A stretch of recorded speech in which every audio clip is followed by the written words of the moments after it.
Buenas tardes, compañeros. Vamos a realizar entonces el análisis de los modelos de probabilidad lineal. Modelos de probabilidad lineal. Eh, en ese sentido me gustaría destacar lo siguiente. Primero, cuando decimos modelos de probabilidad, estamos hablando de una familia de modelos, pero que en particular por el tiempo y las dimensiones de nuestro curso será la revisión del modelo de probabilidad lineal,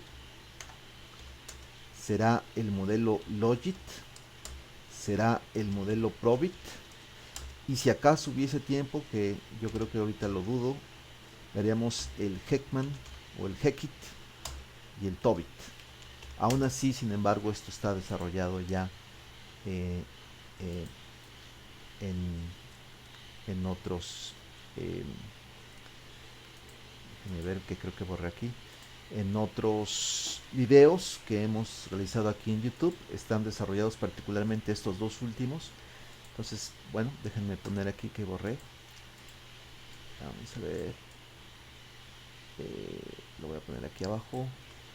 Y pondré aquí en primerísimo lugar el modelo lineal de probabilidad, el modelo Logit. Y bueno, pues empezaremos con el modelo lineal de probabilidad. ¿Qué tienen en común todos ellos? Bueno, pues lo que tienen en común es que estamos hablando de modelos donde la variable dependiente es una variable con unos y con ceros, es una variable dicotómica. Es decir, el modelo y igual a más b eh, y aquí x más el término de error,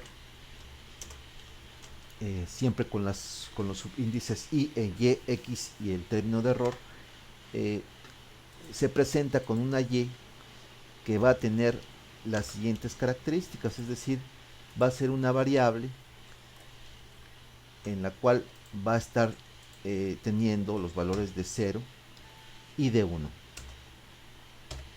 Entonces, esa es la particularidad de estos modelos, con lo cual la llamada R cuadrada o el grado de explicación ya no va a tener el mismo sentido que antes. De hecho, en el capítulo 15 del Gujarati se plantea una gráfica muy elocuente a este respecto. Eh, Pueden ustedes ver ahí en la figura 15.1 que si por ejemplo estuviéramos analizando si una determinada muestra de casas, de personas, y les preguntamos si tienen casa o no tienen casa, pues evidentemente 0 será que no tienen casa y 1 puede ser que no tengan, que tengan casa. Entonces 0 no tienen casa, 1 tienen casa. Si esto es así, el proyectar una línea de regresión en ese sentido y querer obtener un r cuadrado de esta figura, pues es un poco riesgoso.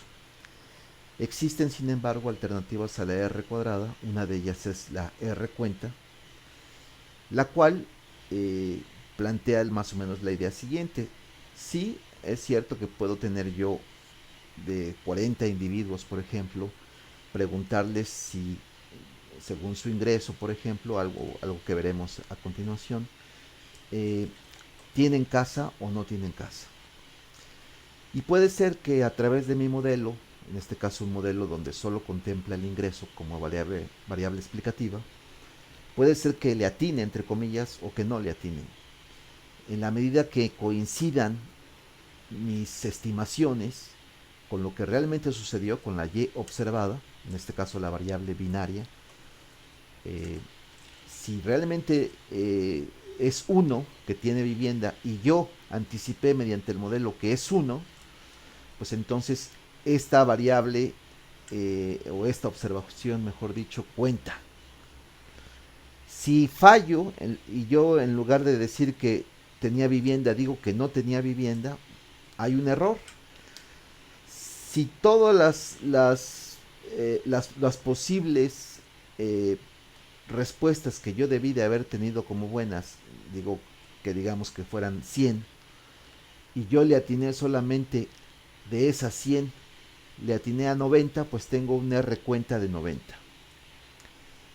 Y este R cuenta, desde luego, toma en cuenta no solamente los aciertos cuando digo que tienen vivienda, sino también cuando no tienen vivienda. Es decir, cuando realmente la variable observada es cero y yo pronostico que es cero. En ese sentido, este R cuenta sustituye al R cuadrado habitual. Bien, sin embargo, hay una serie de problemas en el MPL y una serie de virtudes.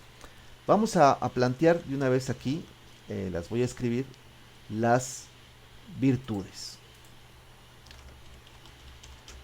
Estas virtudes son válidas y en un momento dado es importante que las tomemos en cuenta porque la facilidad con la que opera MCO nos permite calcular los estimadores de forma rápida. No solo eso, no solamente eso. Déjenme ponerle aquí un tamaño de letra más pequeño porque si no, yo creo que con eso es suficiente. No solamente eso, sino que además, fíjense ustedes, que los estimadores obtenidos con MCO, es decir, el modelo lineal de probabilidad, nos da una lectura o nos brinda una lectura inmediata del efecto marginal de X, de XY sobre Y. Esto que parece una tontería, una fatuidad, cuando nosotros decimos, bueno, pues realmente yo sé que tener casa o no tenerla queda en función de una ordenada al origen, digamos A, más un beta, más el ingreso, digamos.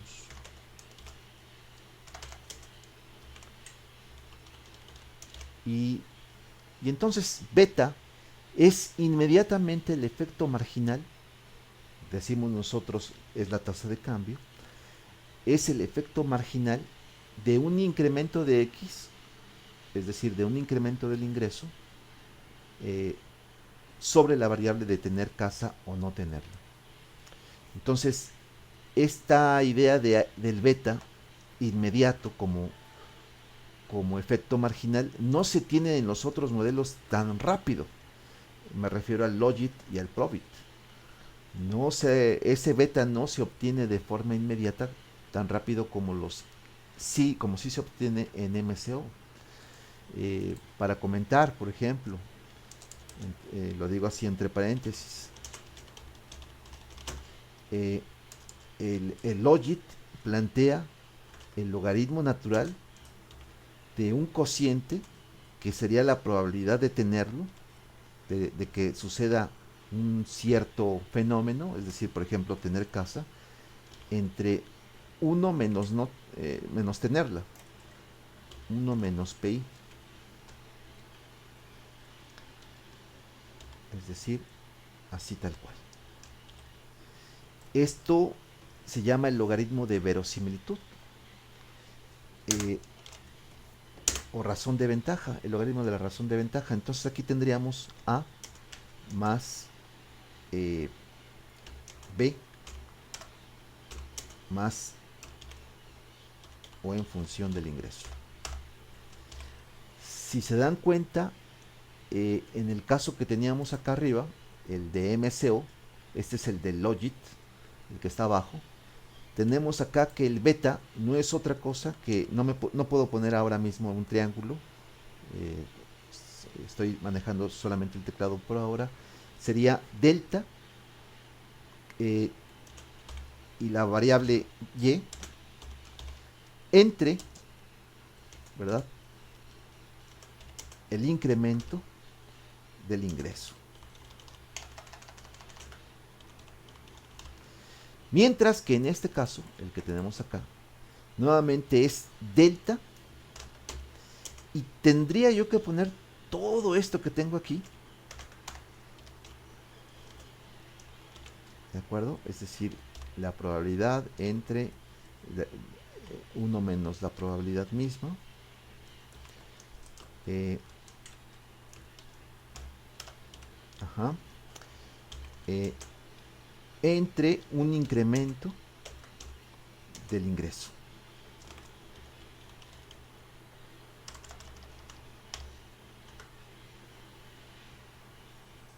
Entonces, evidentemente se complica la situación ahí. Ahí está. El beta es muy diferente y hay que hacer una pequeña transformación para que este beta del Logit sea comparable al beta del MPL o del modelo de probabilidad lineal. ¿De acuerdo? Entonces es una ventaja todavía la facilidad y la presteza que tienen los estimadores de MCO, porque inmediatamente vemos el efecto de la variable ingreso o la variable hijos o la variable ciudad o región urbana, o si eres mujer o si eres hombre, para tener o no tener casa. Tomen en cuenta que estos modelos también se aplican en otras áreas de las ciencias sociales, por ejemplo, en psicología, por ejemplo, también tenemos esta aplicación concretamente en los estudios actuariales, es decir, eh, cuál es la probabilidad de que una persona tenga un accidente o no lo tenga, cuál es la probabilidad de que una persona choque, por ejemplo, o no choque, cuál es la probabilidad de que la, sea una región afectada por un terremoto o por una adversidad natural, una cierta región, etcétera, etcétera, etcétera. Entonces, tiene un sinfín de aplicaciones y el MPL sigue siendo, o el modelo lineal de probabilidad, sigue siendo un modelo eh, que debemos de tener como modelo a comparar. Podemos sacar un Logit, podemos sacar un Probit, podemos sacar un Tobit, un Hekit, eh, pero siempre el MPL es un modelo que está para hacer una comparación. E insisto, su facilidad en obtenerlo, y si lo corregimos de la heterocedasticidad implicada, que ahora veremos cómo hacerlo, va a tener esa solución. Bien, dicho esta virtud principal, vamos a ver una de sus desventajas, o varias de sus desventajas. Una de ellas es que el modelo, al tener una variable dependiente dicotómica, va a generar necesariamente un tipo de error binomial, no un tipo de error normal, sino un tipo de error binomial. Al tener el carácter natural de la variable dependiente de tener esa cualidad o no tener esa cualidad, es decir, tener casa o no tenerla, esto implicará que el término de error sufra una afectación y en ese sentido tenga una distribución binomial. Al no tener una distribución normal, entonces los estimadores pueden verse afectados, concretamente con la heterocedasticidad. Y si tienen heterocedasticidad, ya hemos dicho que tiene un problema de ineficiencia y por tanto pueden ser estimadores que tengan intervalos de confianza muy amplios o t calculadas muy pequeñas, con lo cual la presencia de heterocedasticidad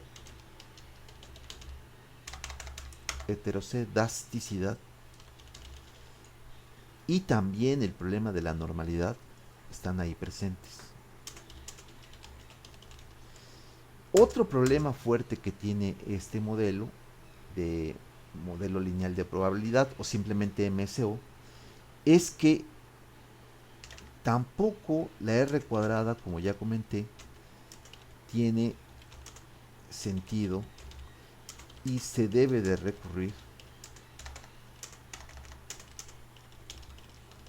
a estimaciones de bondad alternativas,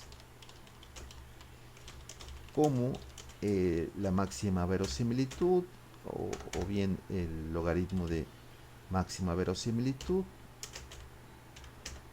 o los criterios, se acuerdan de Akaike y Schwartz, y Hanan-Keen, y sobre todo el R cuenta, que ya un poco lo comenté. Otro problema que tiene además de estos dos es que los Y estimados pueden arrojar valores encima de 1 de la unidad y por debajo de 0. Recuerdan ustedes que estamos hablando de probabilidades, con lo cual el hecho de que esté más del 1, de que se tenga la probabilidad de tener casa más de 1, puede presentar un problema, o si se tiene una probabilidad negativa, pues también representa un problema en términos de comprensión. Entonces, estos son los problemas que tenemos en MPL. Vamos pues entonces a operar con esto que les envié. Vamos a operar con un ejemplito concreto, y creo que dada la facilidad con la cual está, lo voy a plantear primero cómo hacerlo y después lo pasamos a hacer en eViews, dado que ya les mandé esa información. Bien, voy a plantearlo como está el problema del MPL. Vamos a revisar aquí lo fundamental. Y bueno, antes de ponerlo, déjenme leer esta parte. En lo que resta de este capítulo buscaremos respuestas a las siguientes preguntas. 1. ¿Cómo se estiman los modelos de regresión con respuestas cualitativas? Es decir, con ceros y unos.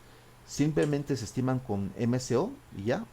No, sabemos que se pueden aplicar Logit y Probit. 2. ¿Se presentan problemas de inferencia especiales? Sí, hay heteroscedasticidad. En otras palabras, el procedimiento de pruebas de hipótesis se diferencia de lo que hemos estudiado hasta el momento. Sí, hay problemas de ese tipo. Si una regresada es cualitativa, ¿cómo se mide la bondad de ajuste de dichos modelos? ¿Tiene algún valor la R cuadrada? 4. Una vez rebasado el caso de la regresión dicotómica, ¿cómo se estiman e interpretan los modelos de regresión policotómicos? Es decir, cuando realmente, no vamos a tratar estos temas, pero cuando, fíjense ustedes, no solamente estamos diciendo si existe o no existe la idea de tener casa o no tenerla, sino, por ejemplo, queremos ver el grado, por ejemplo, imagínense, de titulación. Imagínense que queremos ver el problema de, o estimar, dada una cierta población, cuál es la probabilidad de que lleguen a un grado universitario. Entonces, planteado de esa forma, sería una variable dicotómica. O la persona o el joven, el estudiante, llegó a la universidad, sí o no. Sí es 1, 0 es igual a que no llegó. Pero pudiera esto ampliarse a otro tipo de pregunta. Pudiera ampliarse en el sentido de decir, bueno, vamos a ver si tuvo universidad, si tuvo bachiller, si tuvo secundaria, si tuvo primaria. Es decir, podemos tener 4 categorías o incluso 5. No llegó a ninguna ese niño. Bueno, pues entonces estamos ante un modelo de varias categorías y en este sentido sería policotómico. Asimismo, cómo se trabaja con modelos en los que la regresión es ordinal, eh, es decir, consiste en una variable categórica ordenada como la escolaridad, y entonces tenemos 11, 12 y 13 años o más. O la regresada es nominal, en la que no existe un orden inherente como el origen, blanco, negro, hispano, asiático. Bien, yo he de decir que tanto los modelos policotómicos como los modelos ordinales o nominales no los vamos a ver acá. Veremos únicamente el modelo dicotómico, que es el que realmente vamos a trabajar, pero esto da pie y base para poder trabajar después los modelos policotómicos. 5. ¿Cómo se elaboran los modelos para fenómenos como el número anual de visitas al médico, la cantidad de patentes que se registra en una empresa en un año determinado, el número de artículos publicados por un profesor universitario durante un año, el número de llamadas telefónicas recibidas en un lapso de 5 minutos? Acuérdense, esta es la probabilidad de Poisson, visto en estadística, Poisson, o la cantidad de automóviles que pasan por una caseta de cobro durante 5 minutos, otra vez Poisson. Dichos fenómenos llamados datos de conteo o sucesos raros son un ejemplo del proceso de probabilidad, sí, ciertamente de Poisson. En este capítulo vamos a responder a varias de estas interrogantes en un nivel elemental. Vale. Ok, vamos pues al MLP o al MPL, yo lo llamo de manera indiferente, y luego pasará al modelo Logit, Probit y el Tobit. Y todavía, si se puede, al Heckit. Ya digo, estos dos últimos, Tobit y Heckit, sí que están planteados y trabajados en el canal de YouTube. Bueno, vamos a ver pues el modelo MLP. Ahí tienen ustedes la variable y. 0 es que no sucede ese suceso, 1 menos p, y 1 es la probabilidad de que suceda. Evidentemente, la suma de los dos nos da S1. Bien, eh, vamos a plantear la, la idea eh, de cómo solucionar ese problema de heterocedasticidad. Ya hemos comentado que hay un problema de heterocedasticidad. Vamos a leerlo. A ver, Georgina, Daniela, si me ayudas, por favor, para no saturar yo el ambiente. ¿Sí me escuchas? Dice, no normalidad de las perturbaciones UI. Vamos a leerlo. Aunque MCO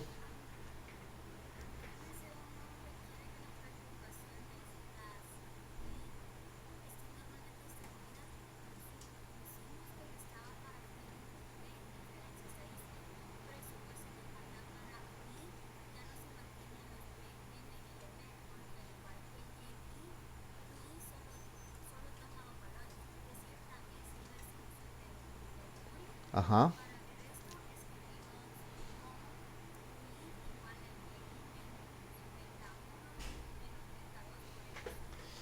exactamente. Y la distribución de probabilidad, ahí está la tabla, ¿no?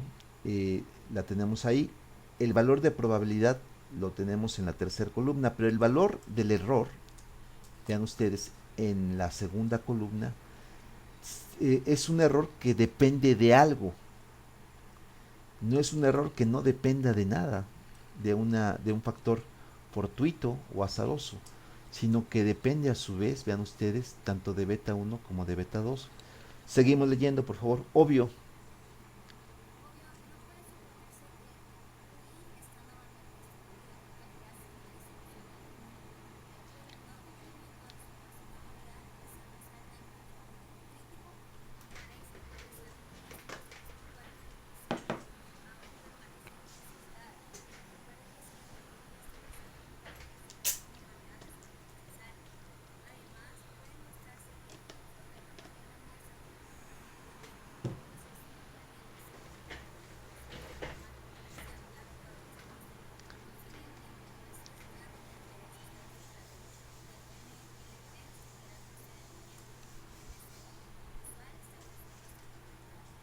Muy bien. Entonces, acá nos plantea una forma de resolver este problema eh, cuando tenemos este problema en los términos de error. Y nos plantea, fíjense ustedes, que si bien el valor de la media, y esto habría que recordar un poco la distribución de Bernoulli o binomial, eh, hay una media y hay una varianza para esa distribución. Entonces, si leemos esa parte, por favor, dice varianzas heterocedásticas de las perturbaciones, por favor, Georgina. Aunque el valor esperado de U es igual a cero y la covarianza entre los errores es cero, es decir, no hay correlación serial, ya no es posible sostener la afirmación. Seguimos, por favor.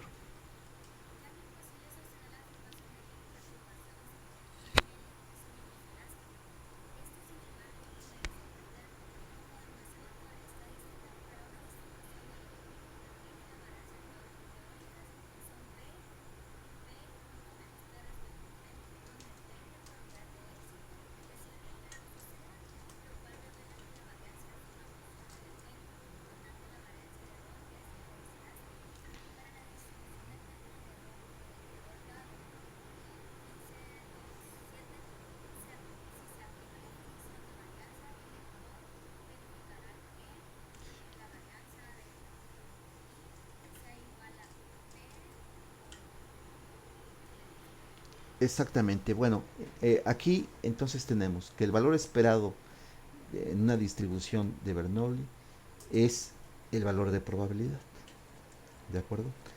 Y la varianza es este mismo valor de probabilidad por su complemento, 1 menos p. En todo caso, vean ustedes que la varianza no es constante, está en función de cómo se mueva este valor de probabilidad. Recuerden ustedes que cuando hablábamos de MCO decíamos, bueno, pues la varianza es constante. Puede ser 1 en el mejor de los casos o puede ser cualquier número, pero es constante. En este caso no es constante porque al cambiar la probabilidad va a cambiar la varianza. Y si cambia la varianza, mala cosa, porque entonces tenemos un problema de heteroscedasticidad. Bien, pero importante, para decirlo pronto, entonces sabemos que existe una solución. La 1529, véanla con atención, la voy a ampliar un poco. La ecuación 1529 plantea MSP, es decir, mínimos cuadrados ponderados, algo que vimos en el curso anterior. Recuerden ustedes que para poder nosotros eh, corregir un modelo que tenía heterocedasticidad, veíamos si al dividirlo por una variable que supuestamente causaba este problema, ya sea la raíz cuadrada de esa variable independiente o bien simplemente entre la variable independiente tal cual, es decir, ya sea que dividamos todo el modelo entre la raíz cuadrada de x o x simplemente, podríamos en algunos casos resolverlo. Pero también estaba la posibilidad, se acordarán ustedes, de dividirlo el modelo por el valor esperado de y. ¿De acuerdo? Entonces, acá tenemos esa oportunidad. Y vean ustedes que está dividiendo todo, todo el modelo entre el error, la raíz cuadrada del error, que sabemos que es heteroscedástica y que es lo que está provocando el problema, el error. El error no es otra cosa que, y aquí está en la parte intermedia donde no sé si se está viendo mi puñito ahí, estamos viendo ahí que es la raíz cuadrada de p por 1 menos p. Pero todo eso, ¿verdad? Se va a aproximar el valor de p, el p, se va a aproximar al valor esperado de y. ¿De acuerdo? Entonces, ahí donde está p, aquí en esta parte donde está la manita, voy a sustituirlo por el valor estimado de y. Y en ese sentido plantea una serie de pasos concretos. Vamos a leerlos, por favor. Georgina, ahora te voy a explotar, por favor. Paso 1.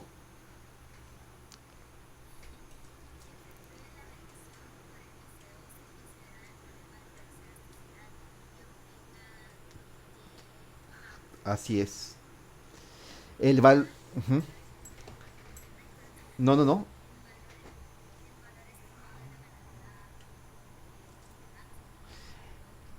Sí, acuérdense que cuando tenemos esta expresión, estamos diciendo cuál será el valor de la variable y condicionado a x. Como vamos a tratar el ejemplo del ingreso y la casa, y tener casa, sería cuál va a ser el valor promedio, cuál va a ser la media, cuál va a ser la esperanza matemática de la variable y condicionado a esos niveles de ingreso o a un determinado nivel de ingreso. Entonces sí, ese es el valor estimado que estamos obteniendo siempre. De hecho, cuando decimos y hat, realmente en estricto sentido, como tenemos varias hat, como tenemos tantas hat como observaciones, realmente estamos diciendo que estamos obteniendo un estimado de y condicionado a x o a un conjunto de canastas de variables de x. Eh, o mejor dicho, a una cierta canasta de variables x. Eh, Luego dice obtenga el error simplemente como eso. El y hat multiplicado por 1 menos y hat.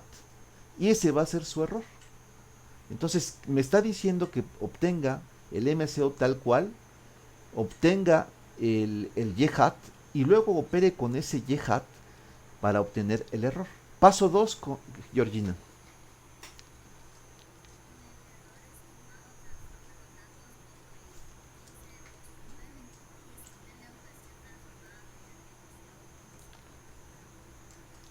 Así es, entonces acá tenemos esto. ¿De acuerdo? Vamos a hacer en un segundo momento ello. Y entonces ya vamos a corregir de heterocelasticidad nuestro MPL.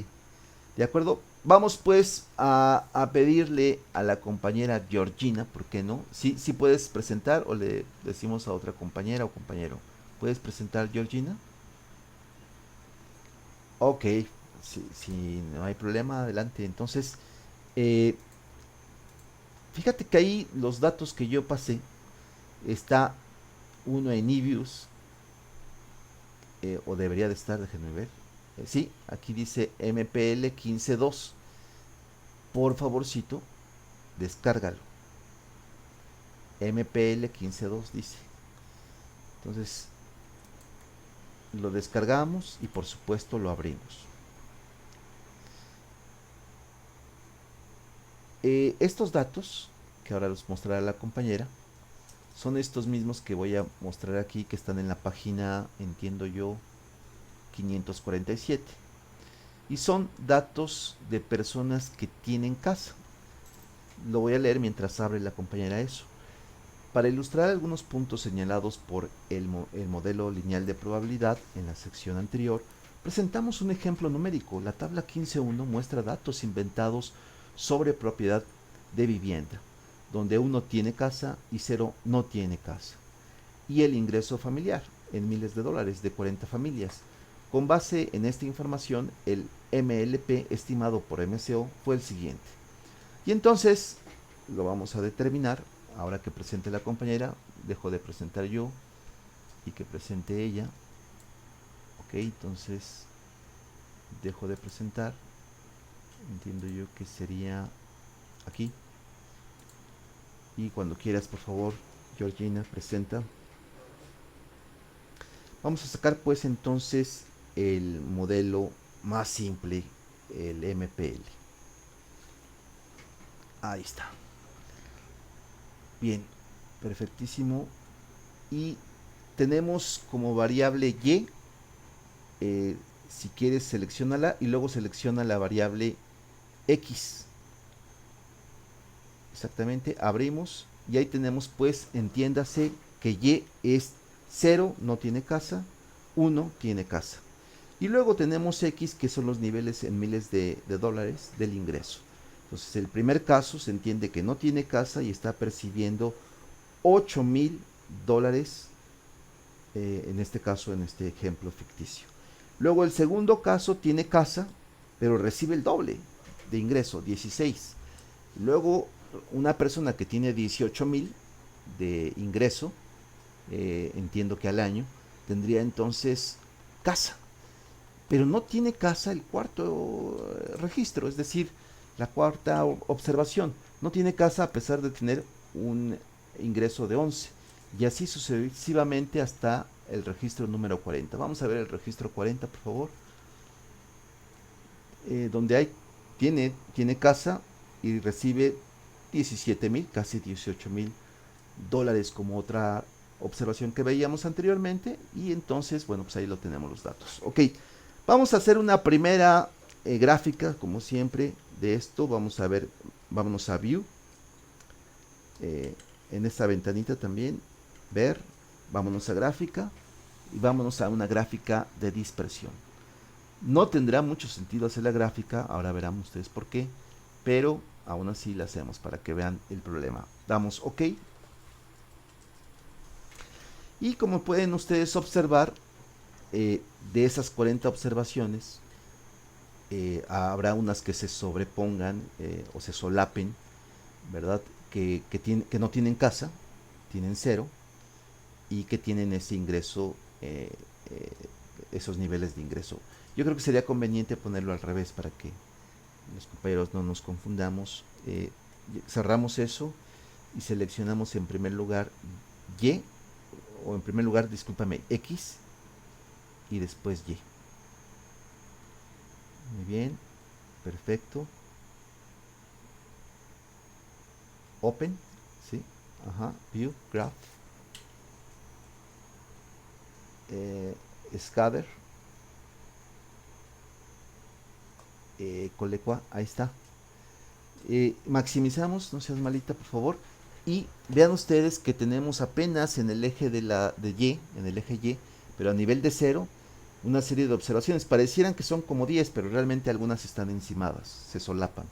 Lo mismo sucede cuando tenemos valores de uno. Entonces, ya decíamos que hacer una regresión en este sentido es un poco atrevido, ¿no? Vamos a hacerla para que aún así lo vean. Vámonos a ver otra vez. Gráfica, scatter, y vamos a añadir donde dice eh, línea de ajuste. Vamos a poner ahí línea de regresión. Ok. Y pues lo que comentábamos, ¿no? Decir aquí que estos puntos pueden ajustarse o aproximarse a esta línea roja, a la línea de regresión MCO, pues es un poco atrevido. Realmente no tiene mucho sentido. La R en este sentido, la R cuadrada, definitivamente no tienen una lectura clara ni útil en el caso de MPL. ¿De acuerdo? Aún así, sin embargo, pues es interesante ver si de alguna forma se están agrupando más en tener casa o no tener casa, y en ese sentido creo que sigue siendo válido eso. Cerramos esa parte, por favor, y vamos entonces a correr el modelo MCO, sin más. Sabemos que es LS, ¿verdad? Y, C y X. Aquí simplemente estamos sacando la regresión. Y nos dice, fíjense ustedes, que ante $1000 de incremento, que es como se debe de entender esto, ¿no? Las escalas del ingreso están en $1000, se incrementan en $1000, $1000, $1000. Entonces, por un incremento de $1000, la probabilidad de tener casa aumenta en 10%. Tomen en cuenta que estamos hablando siempre de 100%, de 0 a 100%, ¿de acuerdo? Entonces, que aumente 10%, pues es positivo. Tiene el signo esperado, el ingreso, es decir, a una persona que tiene mucho ingreso va a tener una casa, muy probablemente. Y alguien que tiene bajo ingreso, pues va a tener una probabilidad baja de tener la casa, es decir, acercarse a cero. La R cuadrada está ahí, pero ya vimos que tiene un problema de comprensión. Y bueno, por otro lado teníamos ahí 40 observaciones. La variable T estadística nos dice que la X, es decir, el ingreso, es estadísticamente significativo para explicar la, la presencia de esa cualidad, de tener casa o no. El modelo F nos dice que es 156, con lo cual es mayor que 4, con lo cual el modelo es estadísticamente significativo, pero sabemos que tiene un problema de heterocedasticidad. Bien, vamos a intentar medirlo, la heterocedasticidad con White, a ver qué nos dice. Vamos a ver.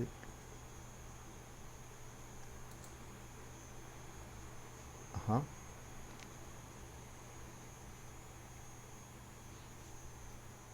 Y según esto, fíjense ustedes, ante la hipótesis de homocedasticidad, según esto debería de aceptarse que existe homocedasticidad.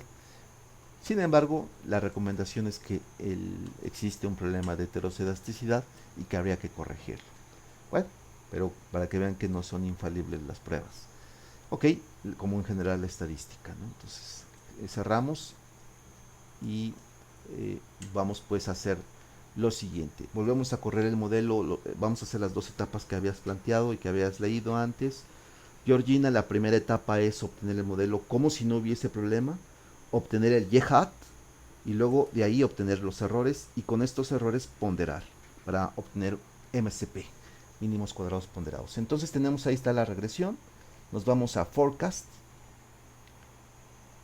y si no tienes problema porque yo ya creé otras variables ahí, vamos a llamarle, si te parece bien, vamos a ponerle y, y estimada. A ver si no ya la puse yo. Ok. Entonces ya tenemos ahí el y hat. ¿De acuerdo? Ahora bien, eh, vamos a abrirlo, vamos a cerrar eso. ¿De acuerdo? Y ya, ajá, ahí está. Cerramos eso. Yes. Y ahora vamos a pensar un poquitín cómo estamos, en qué situación estamos. Vamos a hacer nuevamente la gráfica. Si, vamos a seleccionar X y luego Y estimada. Exacto. Entonces, aquí vamos a quedarnos tantito un momentito. Fíjate, vamos a hacer la gráfica, pero quedemos en la tabla un momento. Dice, oye, si tú tienes un ingreso de 8,000, está claro que tu probabilidad es negativa. Bueno, ese es un problema conceptual en términos de probabilidad, ¿no? No existen probabilidades negativas, pero bueno, en cualquier caso, esta probabilidad es cero, ¿de acuerdo? Si tú tienes 16, es decir, el doble que el otro, eh, tienes una probabilidad de 68%. Está sesgado, puede haber problemas, o más que sesgado, es impreciso esta variable estimada, y estimada, pero es una aproximación A. Pero también debe de darnos cuenta de algo. Siendo el doble del ingreso, eh, del 0,12 negativo que pasa por cero, podría uno pensar que la probabilidad pudiera ser de 0. ¿Qué me dicen? 0. Eh, 0,12%. Bueno, en este caso es 68%. Bien, eh, ¿a qué quiero llegar? Eh, eh, que esta es otra de las limitaciones de MSP que no dije antes, que no estaban remarcadas también ahí en la parte del libro que vimos. Otra parte de desventaja, otro punto o elemento de desventaja del MPL es de que sus incrementos de probabilidad son siempre constantes. Y la idea es que hay situaciones como esta que en la realidad no se ofrecen como incrementos constantes. Es decir, me explico más.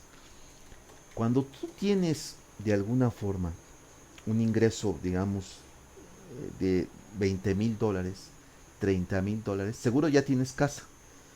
Pero el hecho de que ahora tu ingreso se duplique a $60,000 no te va a hacer que tengas pues una casa nada más. Puedes tener dos o tres.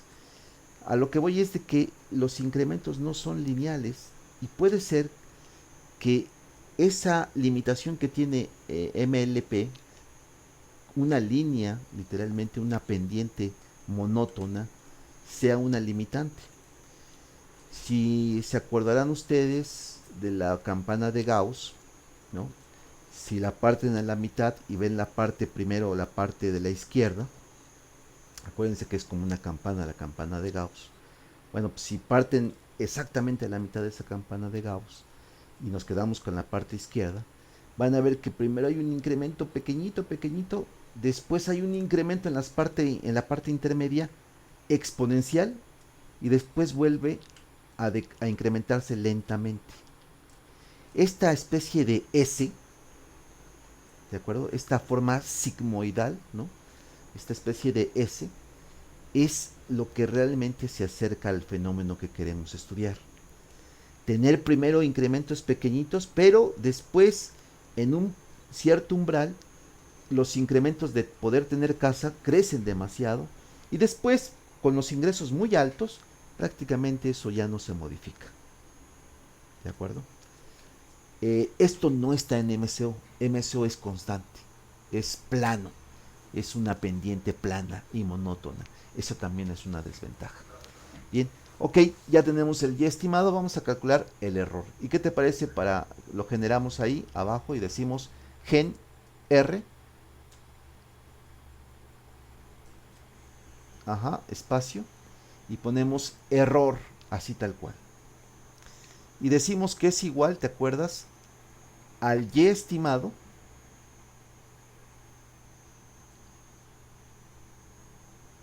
Ujú.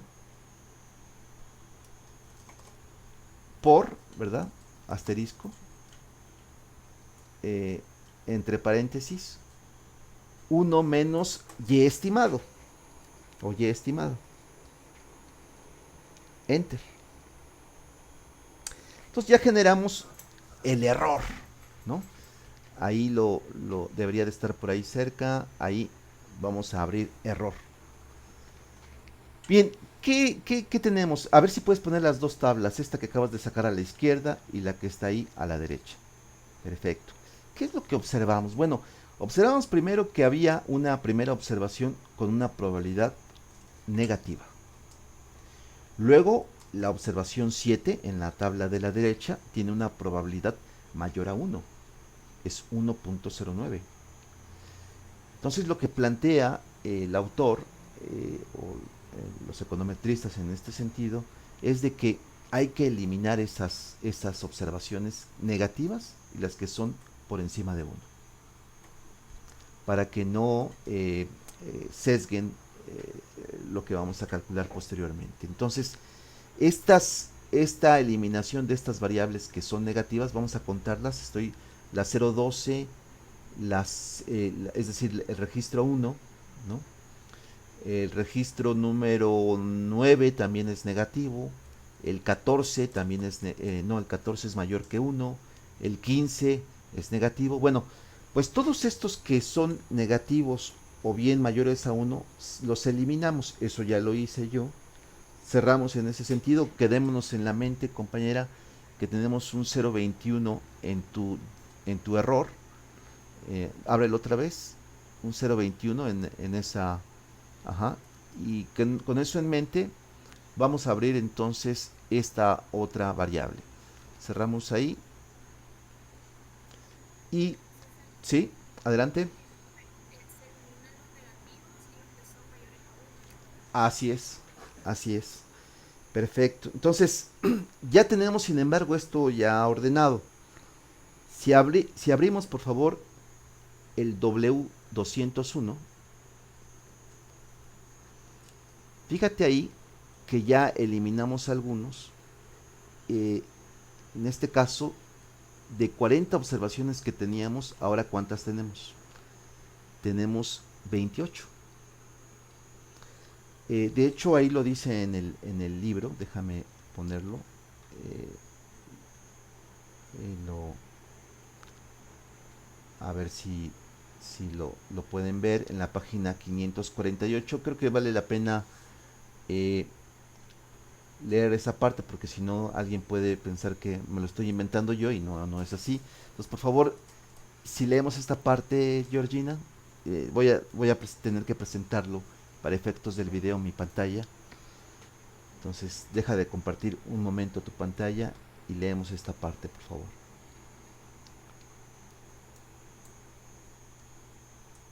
Y dice, eh, aunque todos los y estimados fueran positivos e inferiores a 1, el MLP todavía sufre del problema de heterocedasticidad, algo que estamos solucionando. Como consecuencia, no podemos confiar en los errores estándar estimados que se reportan en 15.2.10. ¿Por qué? Pues porque tienen problemas de heterocedasticidad, se inflan los errores estándar, se inflan los intervalos de confianza, son más pequeñitas las T calculadas, pero podemos utilizar el procedimiento de MCP. ¿Ok? Eh, pero observe además que algunos J, a ver si ya lo puedes leer o Georgina.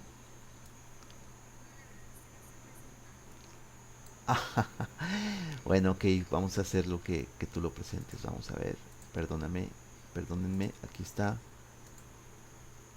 Leemos esta parte importantísima. Ahí está. Y por favor, dice, pero, ahí donde está la manita.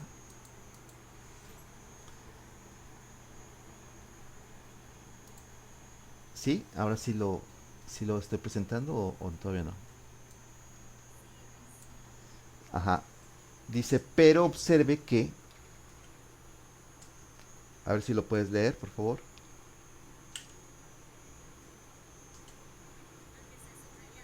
Sí, por favor.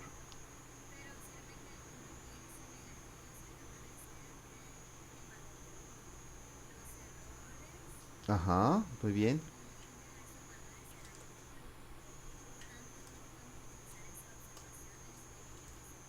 Ujú.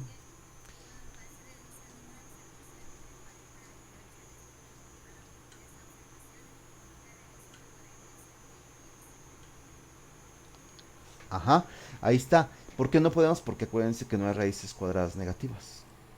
¿De acuerdo? Entonces, bueno, aplicamos entonces, vean ustedes que vamos a tener que dividir todo entre W. Y no solo eso, sino que además el intercepto va a ser 1 entre W. Entonces con eso ahora te lo paso y teniendo en mente que va a tener que darnos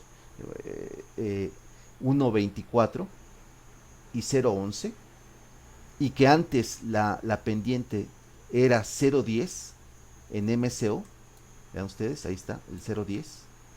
Bueno, pues teniendo que van, no, antes nos va a dar, antes nos daba 0,10 y ahora nos debe de dar 0,11, vámonos con eso a que presentes, por favor, Georgina. Entonces dejo de presentar yo y ahora presentas tú, por favor. Dejo de presentar, ahí está. Y adelante.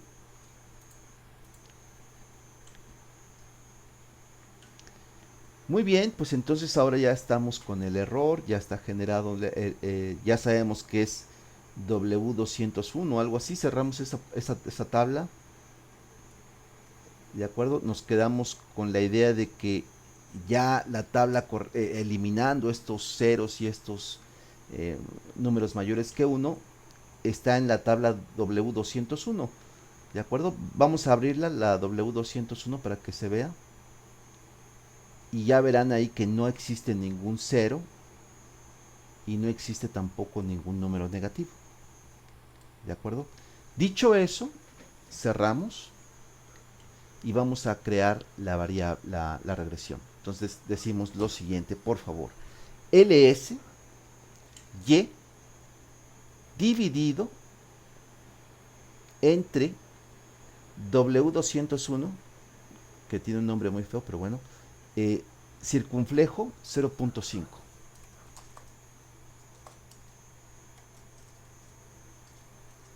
A ver si encuentro exactamente 0,5. Esto para que no haya problemas, lo encerramos todo este denominador entre paréntesis, ¿vale?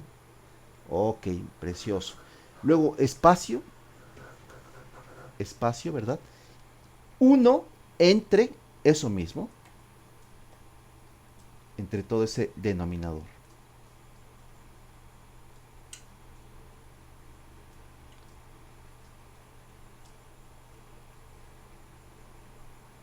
Eso es. Y luego, ¿verdad? X dividida entre ese denominador.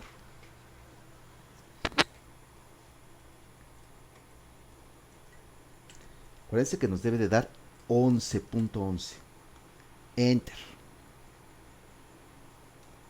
¿Qué ole, amigos? Ya tenemos ahí punto 11. Y aquí le vamos a poner, ¿qué te parece? Vamos a grabarlo, vamos a decirle nombre, name, MCP, MCP, ok. Y a la anterior, la que habíamos hecho, es decir, más arribita, más esa mera, era la pendiente de punto 10. Ahí está. Vamos a darle MCO. Entonces, pues parece ser que no es un problema tan de una pendiente tan diferente y que tenemos ahora lo siguiente, la siguiente lectura súper importante, ¿no? Ya corregido el modelo de heterocedasticidad, decimos que el impacto que tiene $1,000 nuevos o añadidos o marginales es de 0,11% en la probabilidad de tener casa, ¿de acuerdo? Eh, y esto entonces ya ubica una cierta diferencia, pero no tanta con MCO que decía que era 0,10%. Vean ustedes que la variable t estadística es estadísticamente significativo, que el modelo también lo es, ¿no? Eh, y que bueno, la R cuadrada ahí seguimos teniendo problemas, pero bueno, vamos a intentar eso, resolverlo después. Me parece que eso está en un archivito que también se puede obtener, pero que está en Gretel. El R cuenta lo saca Gretel de una forma más rápida. Bueno, entonces ya tenemos esto. Bien, pásame, no seas malita, gracias la pantalla. Y rápidamente muestro ahora otro ejercicio.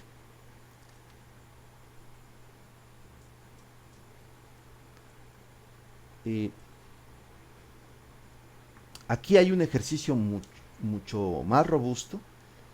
Sin embargo, yo quiero recordarles que en los ejercicios que yo les envié el, este de fumadores. Ajá. Y también les envié estos datos sobre tarjetas de débito. Ay, discúlpame, sí. Gracias. Déjame ver. Eh, Aquí está. Eh, Bien, a continuación ahí teníamos, espero que ya ahora sí esté presentando. A continuación teníamos, fíjense ustedes, eh, página 550, tenemos un ejemplito sobre la participación en la fuerza laboral de las mujeres mayores de 22 años que viven en 96 áreas estadísticas metropolitanas. eh, y bueno, pues tenemos ahí un modelo MLP para que vean que sí que se sigue utilizando a pesar de que tiene esas ciertas desventajas, pero se sigue utilizando y vamos a verlo. Entonces, eh, en este caso se tienen, déjenme ver si ahí decía, 96 áreas. Sí, pero ¿cuántas eran las mujeres? Vamos a ver. Lo leo. En un estudio preparado por el Departamento de Trabajo de Estados Unidos, Cohen y Rea y Lerman examinaron la participación de la fuerza laboral de varias categorías de trabajo como función de diversas variables socioeconómicas y demográficas. En todas sus regresiones, la variable dependiente era dicotómica, sigue siendo dicotómica con un valor de 1 si la persona pertenece a la fuerza laboral y 0 si no pertenece. En la tabla 15.3 reproducimos una de sus diversas regresiones de variables dependientes dicotómicas. Eh, Hay que decir, vean ustedes, me estoy saltando por cuestiones de tiempo, que el tamaño total de la muestra es de alrededor de 25.000 registros. Debido a este gran tamaño de muestra, los valores T estimados pueden probarse por su significatividad estadística mediante el procedimiento usual de MSO, aunque el término de error adquiera valores dicotómicos. Es decir, estamos hablando de una variable muy grande, de una muestra muy grande, que, y que acuérdense ustedes que la binomial, la Bernoulli, etcétera, cuando n es muy grande, tiende a transformarse en una normal. Entonces, seguimos continuando, seguimos. De regreso a la interpretación de los resultados, observamos que cada coeficiente dependiente de la tasa de cambio en la probabilidad condicional del suceso que ocurre ante un cambio unitario en el valor de la variable explicativa, lo que está tratando de decir es que el modelo está obteniendo los márgenes o las pendientes marginales, es decir, los efectos de cada variable de forma independiente. Bien, yo creo que no tiene sentido porque aquí están haciendo una lectura y creo que la podamos hacer nosotros mismos. Bien, le voy a pedir a la compañera Karin, por favor, que vea pues entonces este cuadro y que bueno, pues ahora estamos generalizando a n variables. Estamos viendo que, por ejemplo, ahora se está explicando el que trabaje o no trabaje de manera oficial en el mercado laboral una mujer puede explicarse una por el estado civil, es decir, eh, vive con el esposo, está casada o es soltera, ¿no? Que si tiene una edad entre 22 y 54 o está entre 55 o 64, o bien vean ustedes que tiene más de 65, con lo cual, atención, vean ustedes, esto ya lo vimos. Eh, Cuando tenemos tres categorías, ¿cuántas dicotómicas debería de haber? Dos. ¿De acuerdo? Dos. Acuérdense que el número de dicotómicas es igual al número de categorías menos uno. Entonces, tenemos en el estado civil tres categorías, deberíamos de tener dos dicotómicas. En el rango de edad lo divide el autor por alguna razón en tres, pues tenemos entonces dos dicotómicas. Luego viene los años de escolaridad. ¿Y cuáles serían las categorías? 0 a 4, 5 a 8, 9 a 11, 12 a 15 y más de 16. Con lo cual tenemos 5 categorías. Perdón, 6 categorías. Déjame ver, 1, 2, 3, 4, 5. 5, con lo cual tenemos 4 categorías, perdón, 5 categorías y tenemos 4 dicotómicas. 5 categorías, 4 dicotómicas, ahora sí lo dije bien. Y luego tenemos también la tasa de desempleo, que también la ponen en categorías. Bueno, y así, con oportunidades relativas de empleo, con IFMG, que sinceramente no sé qué sea, a ver si ahorita lo vemos, la interacción entre estado civil y la edad. Acuérdense que puede haber interacción entre las variables dicotómicas también, y también la interacción entre edad y años de estudios. Bien, pregunta, compañera Karen, ¿cuál es la variable que impacta más para que participe la mujer? Ya sea negativa o ya sea positivamente.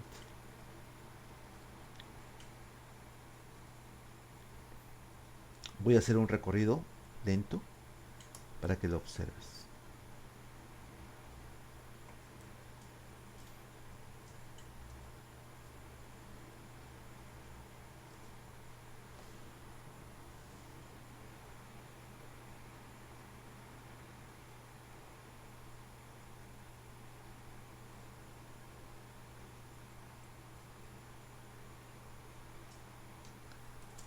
A ver, pues,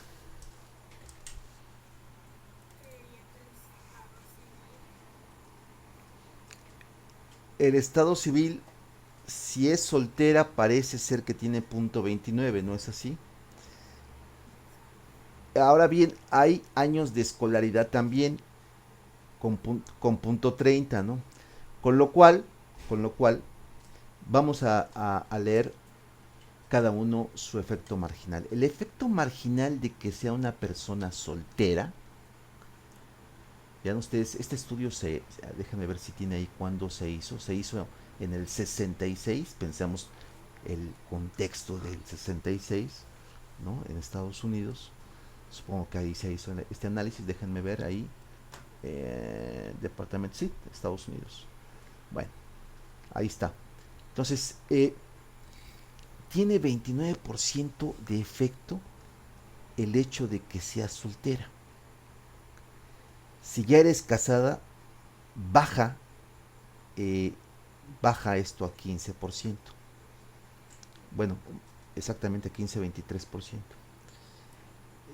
Con lo cual hay una disminución ahí de 9 y 5, ¿no? Serían 14 puntos porcentuales. Pero luego tiene interesante que si tienes 16 años de escolaridad, es decir, que ya estás en la universidad, lo más probable es de que, bueno, aumenta en 30% que trabajes. ¿Qué me puedes decir, Karen, sobre la edad?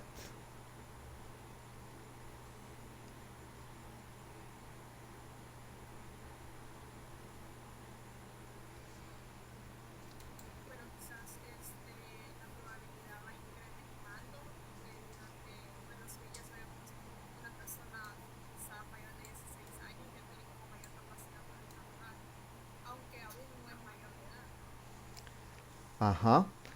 Y aquí está claro que dice cuando tiene más de 65, pues esto, su probabilidad de que eh, esté en la fuerza de trabajo, pues en la fuerza laboral, pues es de 27% negativo. Ahora bien, eh, es realmente las otras variables, la tasa de desempleo, comparadas con las anteriores, no tan importantes, aunque sean algunas de ellas significativas. Vean ustedes que la última columna nos dice o nos habla de la significatividad de las variables, pero el quantum, la cantidad, el impacto, el efecto marginal, estamos hablando que cuando la tasa de desempleo está entre 2.5 y 3.4%, esto desmotiva a que entren al mercado laboral con 2% negativo, eh, o 0.02%. Eh, Sin embargo, vean ustedes que no tiene nada que ver con los niveles de estado civil o de escolaridad o de edad. Lo mismo sucede con los cambios en el empleo, lo mismo sucede con oportunidades relativas del empleo, que son significativas ambas, y FMG, que sinceramente no lo sé, eh, aunque sí parece ser importante. Déjenme ver si hay alguna cuestión aquí que me pueda decir rápidamente sobre ello. Eh, no lo veo tan claro. Eh, por ahora me lo salto, me disculpan. Eh, y luego rescatar esto de la parte de interacciones. Es decir, si una persona dice ahí, es soltera y tiene más de 65, recuerden ustedes que soltera era tener mucha probabilidad de entrar al mercado laboral, pero más de 65 era negativo. Entonces parece ser que le gana la cuestión de la edad, y es de menos 20%. Si es soltera y está entre 55 y 64, es de menos 11.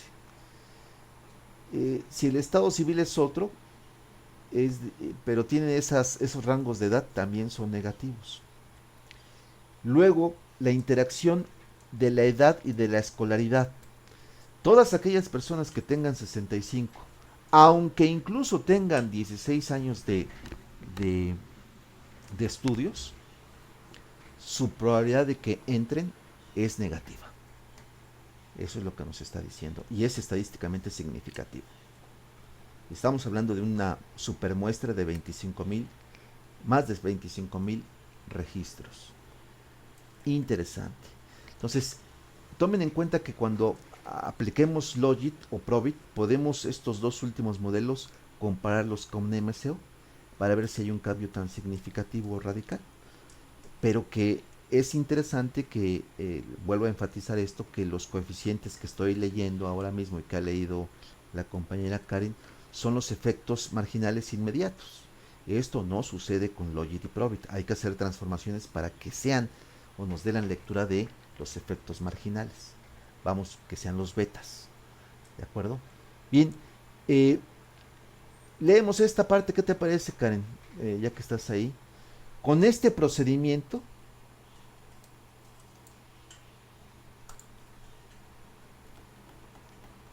Con este procedimiento puede interpretar sin dificultad el resto de los coeficientes dados en la tabla 25.3. Con esta información es fácil obtener las estimaciones de las probabilidades condicionales de la participación de la fuerza laboral de las diversas categorías. Así, si deseamos encontrar la probabilidad para las mujeres casadas entre 22 y 54 años de edad, con 12 a 15 años de escolaridad, con una tasa de desempleo de 2.4 a 3.4%, cambio de empleo de 3.5 a 6.49%, oportunidades relativas de empleo de 74%, por encima con un IFMJ de 7.500 y más, obtenemos. 63%, ¿no? Es decir, y esto es lo interesante, Karen y compañeros, que imagínense que este fuera el caso de una tía de ustedes, ¿no? Y entonces dicen, dado tu perfil de edad, de escolaridad, bla, bla, bla, bla, bla, tendrías un 63% de estar en la fuerza laboral. Interesante. Ahora apliquen esta misma metodología a otro tipo de problemas. Por ejemplo, pues es el compañero o ustedes mismos, ¿cuál será la probabilidad de que tengan un coche de gama media? Dado su ingreso, su sexo, sus estudios, tal, tal, tal, tal, tal, tal, tal. Pues del 63%.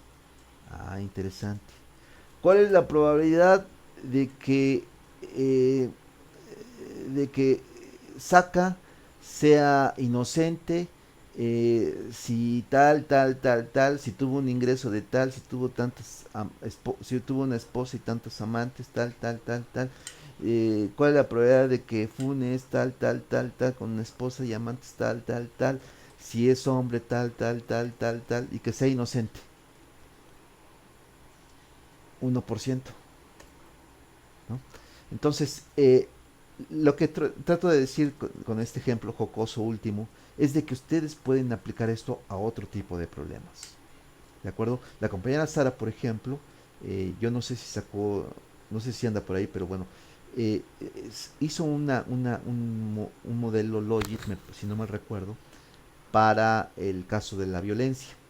Entonces, lo que podemos sacar es cuál es la probabilidad de que sufras de cierto delito, siendo hombre o siendo mujer, teniendo esta edad, teniendo tal, tal, tal, tal, tal, tal, tal, tal, tal, tal, tal, tal. Y se puede calcular eso. Es una aproximación, por supuesto, pero es un indicador de... Vamos a ejemplos mucho más interesantes. Bueno, no porque los anteriores no lo sean, pero porque suenan un poco menos macabros, ¿no? Por ejemplo, bueno, no tan menos macabros. Por ejemplo, ¿cuál es la probabilidad de que, ya decía yo, de que choques si vas en un auto, que tengas un accidente o que te choquen? Bueno, pues también eso se puede medir, ¿no? Y las aseguradoras lo hacen. Entonces, ¿cuál es la probabilidad eh, de que con este subsidio llegues a tener un rango mayor de educación? Pues se puede medir también eso. Entonces se puede aplicar a muchas otras cosas, ¿de acuerdo? Bien, por ahí tenemos un ejemplito ya más en la línea financiera, ¿de acuerdo? Vamos a ver si lo podemos abordar, ¿qué les parece? Le voy a pedir al compañero, a la misma compañera Karen, ¿por qué no? Que lea esto, ¿por qué no? Por favor, leemos este ejemplito aplicado ya al entorno financiero, con base en datos de series de tiempo agrupadas, bla, bla, por favor. Con base en datos de series de tiempo agrupadas y de corte transversal de 200 bonos de alta calidad y calidad media de 1961 a 1966, Joseph Capulet Cap-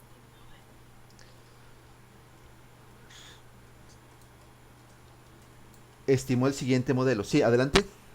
estimó el siguiente modelo de predicción para la clasificación de bonos. Así es. Síguele, síguele. A ver, vamos a ver. Donde Y es uno. Si la clasificación del bono es AA, o sea, clasificación de interés positivo, igual a cero si la clasificación del bono es AA, X2 igual a la razón de capitalización de la deuda, una medida de apalancamiento igual al valor en dólares de la deuda de largo plazo entre el valor en dólares de la capitalización total multiplicado por 100. Ujú. Y X3 sería la tasa de rentabilidad, que se calcularía el valor en dólares del ingreso después de impuestos entre el valor en dólares de los activos totales netos, también multiplicado por 100. X4 sería la desviación estándar de la tasa de rentabilidad, una medida de la variabilidad de la tasa de rentabilidad. X5, los activos totales netos en miles de dólares, una medida del tamaño. Muy bien, mira, vean ustedes lo interesante y para los compañeros de Economía Política 2 también lo interesante de esto. ¿Por qué? Porque ustedes saben que la empresa Moody se dedica precisamente a dar calificaciones a las empresas. Entonces estamos teniendo dos calificaciones, alta y media, ¿no? Alta AA y la media BAA. Y así lo hacen, ¿eh? Con este tipo de denominación, con letras, ¿no?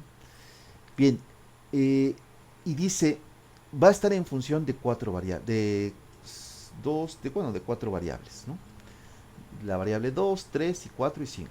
Bueno, la primera es la variable de apalancamiento, deuda entre capital. La segunda es la tasa de rentabilidad, que ellos la miden de forma, la revista Forbes, de hecho, se acerca a esto, y lo que hacen es dividir los ingresos de una empresa entre sus activos. En la teoría del valor tendríamos realmente ganancias entre activos o entre capital, estrictamente hablando, ¿no? Los activos es algo como más amplio, ¿no?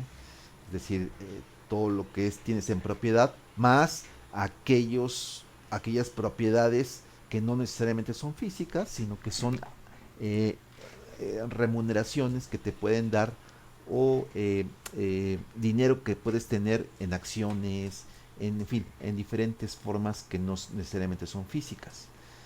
Luego tenemos X4, que es la desviación estándar de la tasa de rentabilidad, que no es más que una medida de la volatilidad de tu rentabilidad, X4. Y X5, los activos totales, que lo toman como una medida de tamaño, ¿no? Ya desde aquí podemos ver que pudiera haber un problema de multicolinealidad, ¿no? Entre X5 y X3. Pero bueno, nos saltamos esa parte, ¿no? Dicho eso, ¿qué observamos, Karen? Por favor, ya con el 1531.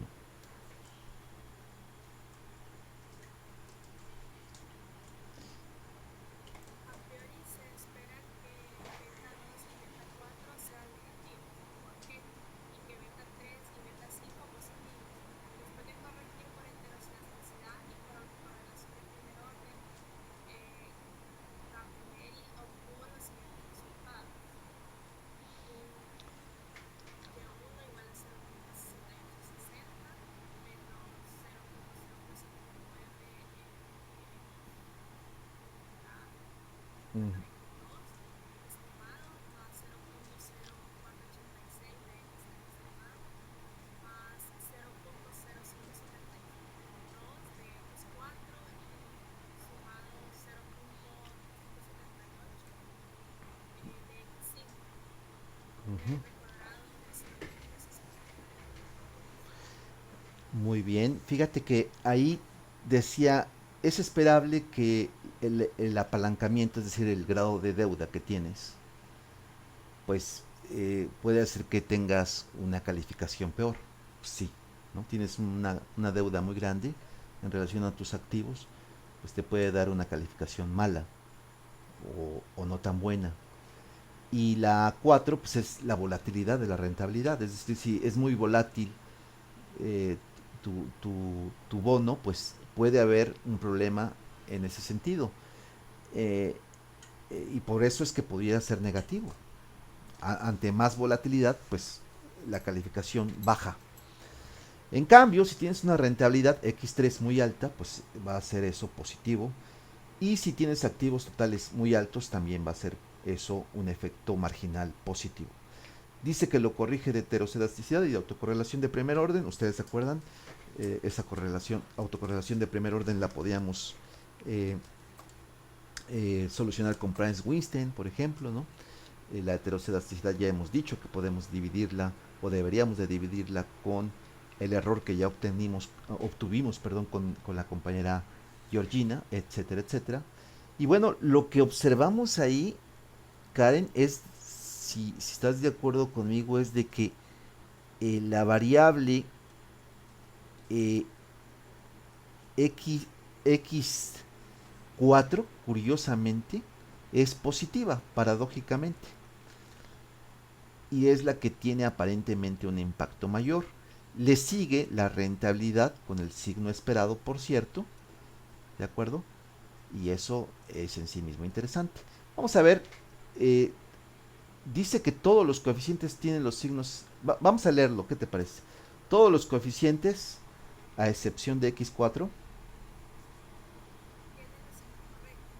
Este establecimiento de finanzas denota la razón por la cual el coeficiente de la variabilidad de la tasa de rentabilidad tiene un signo positivo, pues se espera que cuanto mayor sea la variabilidad en las utilidades, menos probable es la empresa URI de una calificación alta si las demás condiciones se mantienen iguales.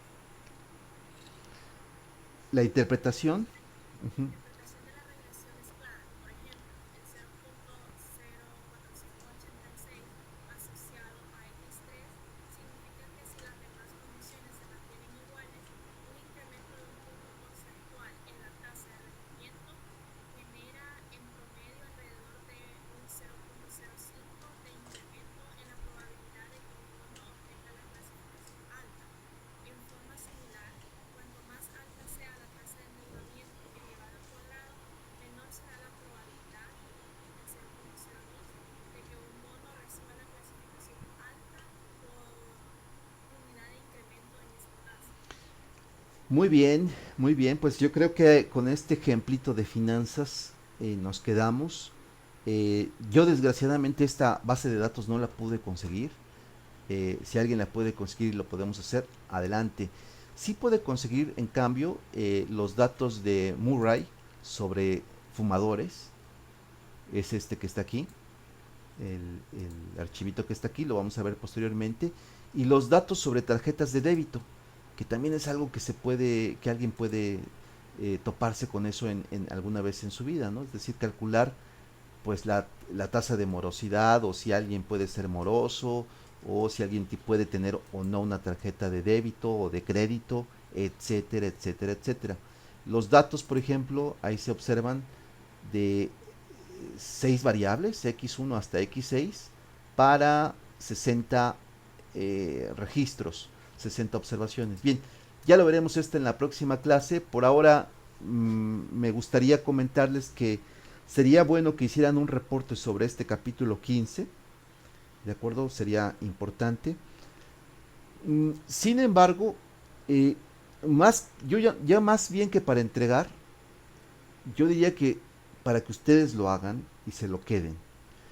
Yo voy a dejar una actividad de replicación sobre Logit y Probit, y esa sí me interesa más bien que la entreguen. Entonces, me gustaría que revisaran este capítulo y que hicieran ese reporte, pero no es una condición de que sea una tarea que me la tengan que entregar. Sí, en cambio, una actividad que dejaremos sobre Logit y Probit. ¿De acuerdo? Entonces, esperen esa actividad, por favor, pero sí échenle una revisada a este capítulo 15. ¿De acuerdo? Bueno, pues sin más por ahora, si no hay más dudas o comentarios, compañeros, pues me gustaría finalizar la clase por el día de hoy, no sin antes decirle que bueno, que gracias por su atención y queda esto grabado, díganle a sus compañeros y que pues nos vemos la próxima clase. Y, les estaré diciendo, me parece que la próxima clase sí tendríamos clase sincrónica, ¿de acuerdo? Adelante. Ah, bueno, si quieres, ahora la contestamos al final, si te parece. Eh, entonces, va a haber clase entonces la próxima clase. Va a haber clase sincrónica la próxima clase. Así que por favor, les pido que, que se conecten. Bueno, pues un saludo y que estén muy bien. Buenas noches. Me quedo con Carlos Roberto.